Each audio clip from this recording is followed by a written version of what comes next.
Hello, Coryell's class.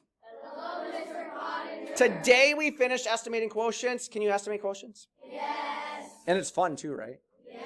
Carson, in your desk. Estimating using, what do we use to estimate again? What are those two things? Rounding and benchmarks. Benchmarks. Single digit numbers, yes or no? Yes. Are numbers that end in a 0 or a 5? Yes. There's maybe a couple other benchmarks besides that, but for the most part, those would be the benchmarks, yes? Yes. Okay. Compatible numbers are numbers that... Say that again. Work well together. All right, here we go. What's this thing called right here that we make? Estimate. And we put the estimate on the left and the actual on the right. What do we want to find first, the estimate or the actual?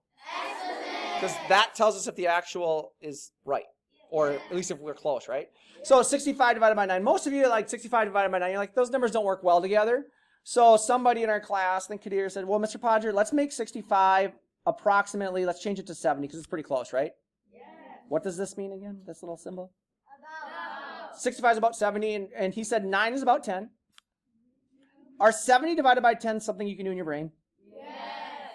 Somebody else said, Mr. Podger, let's make 65 63 because I know 63 and 9 are compatible numbers. Yes or no? Yes. And we get 7 as well, yeah? Yes. If you did the math, is 65 divided by 9, we got 7 and 2 9s, yes? Yes. Is that pretty close to our estimates? Yes. We feeling good? Yes. Next one. Staff, choose an option.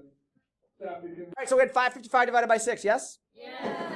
555, somebody said, well, Mr. Podger, 555, it's not super close, but it's a big number, so we can go all the way up to 600, right? Yes. Is 6, and then 6, let's just keep it 6, yeah? Are those easy numbers to work with?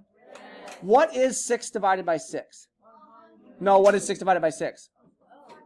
1, and then can we just add these 2 zeros on? Yes. Somebody else said 555, just keep it. Change the 6 to a 5. Are 555 and 5 compatible? Yes. Can you do that in your brain? Yes. Yeah, you guys proved it to me too, right? So is 100 pretty close to 92 and 3/6? Yes.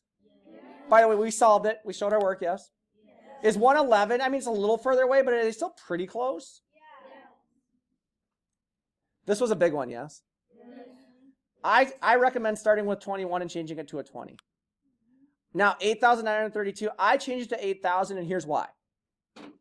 I thought 20, if I count by 20s, I could get to 80 counting by 20s, right? Real quick, let's do it. 20. 40, 60, So how many times does 20 go into 80 then? 4 times. So I put my 4, and then how many zeros are left over there? 2. So I think a good estimate would be 400. I can do that in my brain. I did my actual math, or we could use a calculator because it's a 2-digit divisor, right? Eyes should all be up here, not all eyes are up here. It's 425 and 7/21 pretty close to 400. Yes. Somebody said, can I change it to 10,020? And you got 500. I'm like, yeah, maybe. It's pretty close. Patterns. Is math all about patterns? Yes. Can you do 90 divided by 10 in your brain? Yes. Can you do 900 divided by 10? Yes. Quickly, does 10 go into 90? Yes. How many times? 9. Add that 0 on, right? Yes. Does 10 go into 90 here? Yes. How many times? 9. Add how many zeros on? 2. Does 10 go into 90 here? Yes. Add how many zeros on? 3. We good?